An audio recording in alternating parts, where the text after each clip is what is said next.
21 থেকে 45 বছর বয়সী যোগ্য শিক্ষিত বেকার যুবকদের মাসিক ভাতা দেওয়ার উদ্দেশ্য অক্টোবর 2026 থেকে ভরসা কর্মসূচি চালু করা হবে। এই স্কিমে গ্র্যাজুয়েট বেকারদের জন্য 3000 টাকা, অন্যদের মাসে 2000 টাকা ভাতা দেওয়া হবে। এই কর্মসূচি যে সকল পরিবারের আয় 1 লাখ টাকার কম এবং যারা অন্য কোনো সামাজিক সুরক্ষা প্রকল্পের সুবিধে পাচ্ছেন না, এইসব পরিবারের প্রার্থীর জন্য প্রযোজ্য। অবশেষে রাজ্য বাজেট ঘোষণা করে দিলেন যে বেকার যুবক যুবতীদের মাসিক ভাতা অর্থাৎ যুবশক্তি ভরসা কর্মসূচি অক্টোবর মাস থেকে চালু করা হবে। তো কারা পাবে 3000 ও 2000 টাকার এই ভরসা কার্ড ও এর সুবিধা? কিভাবে এই প্রকল্পে আবেদন করবেন? আবেদনের জন্য কি কি প্রয়োজনীয় ডকুমেন্টস লাগবে? সম্পূর্ণ তথ্য এই ভিডিওর ভিতরে শেয়ার করব।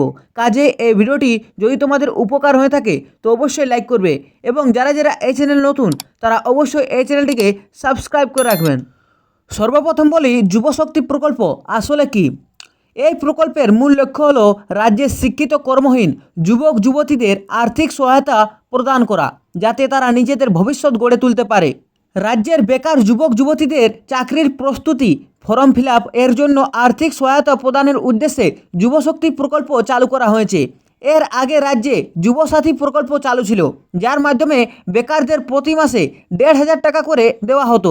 নতুন এই যুবশক্তি প্রকল্পের টাকার পরিমাণে দ্বিগুণ করা হয়েছে, অর্থাৎ এই প্রকল্পের অধীনে যোগ্য ও শিক্ষিত বেকার যুবক যুবতীদের প্রতি মাসে 3000 টাকা করে আর্থিক সহায়তা সরাসরি ব্যাংক অ্যাকাউন্টে প্রদান করা হবে। এই প্রকল্পের একটি অন্যতম বিশেষ আকর্ষণ হলো যুবশক্তি ভরসা কার্ড।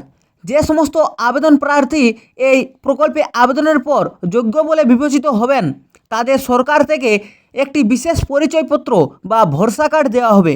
এটি মূলত একটি গ্যারান্টি কার্ড, যা নিশ্চিত করে যে আপনি রাজ্য সরকারের এই বেকার ভাতা পাওয়ার জন্য সম্পূর্ণ যোগ্য। এইবারে বলি, এই যুবশক্তি প্রকল্পের সুবিধা কারা কারা পাবে।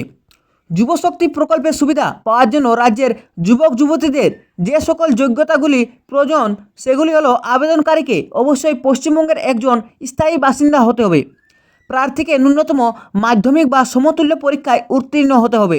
আবেদনকারীর বয়স অবশ্যই 21 বছর থেকে 45 বছরের মধ্যে হতে হবে। আবেদনকারীকে সম্পূর্ণভাবে বেকার বা কর্মহীন হতে হবে। কোনো সরকারি বা বেসরকারি সংস্থায় কর্মরত থাকলে এই সুবিধা পাওয়া যাবে না। এমনকি যাদের নিজস্ব ব্যবসা রয়েছে এবং সেখান থেকে নির্দিষ্ট অঙ্কের বেশি আয় হয়, তারাও এর বাইরে থাকবেন। এইবারে বলি, এই যুবশক্তি প্রকল্পের আবেদন পদ্ধতি কী রকম। যুবশক্তি প্রকল্পের নতুন আবেদন পদ্ধতি কিভাবে করতে হবে, অনলাইনে নাকি অফলাইনে, তা নিয়ে এখনও সরকারের তরফ থেকে কোনো চূড়ান্ত গাইডলাইন বা অফিসিয়াল নির্দেশিকা জারি করা হয়নি। তবে ধারণা করা হচ্ছে অনলাইন ও অফলাইন উভয় মাধ্যমেই আবেদন হতে পারে।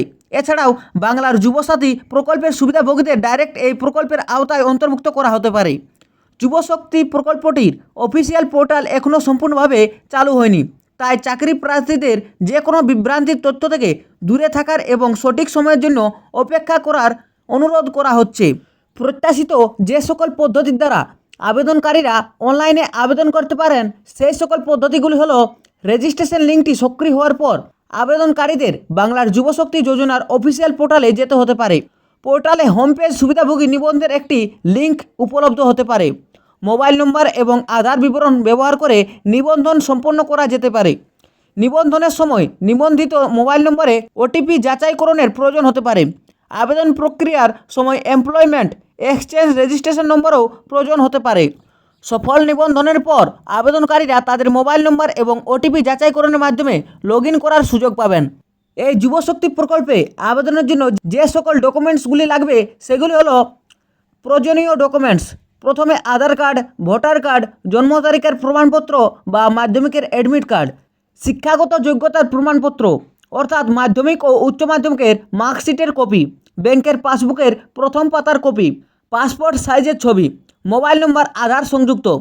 আর যে সকল সহায়ক ডকুমেন্টগুলি লাগবে যদি থাকে, জাতিগত শংসাপত্র, বাসস্থান প্রমাণপত্র, বেকারত্বের শংসাপত্র। তো এই ছিল পশ্চিমবঙ্গ সরকারের গুরুত্বপূর্ণ একটি প্রকল্প যুবশক্তি ভরসা কর্মসূচির সমস্ত রকম অফিসিয়াল আপডেট। তো যদি তোমাদের এই ভিডিওটি ভালো লেগেছে তো অবশ্যই লাইক করবে এবং যারা যারা এই চ্যানেলটিকে এখনও পর্যন্ত সাবস্ক্রাইব করে রাখোনি তাহলে অবশ্যই সাবস্ক্রাইব করে পাশে থাকা বেল নোটিফিকেশন অল সিলেক্ট করে রাখবেন।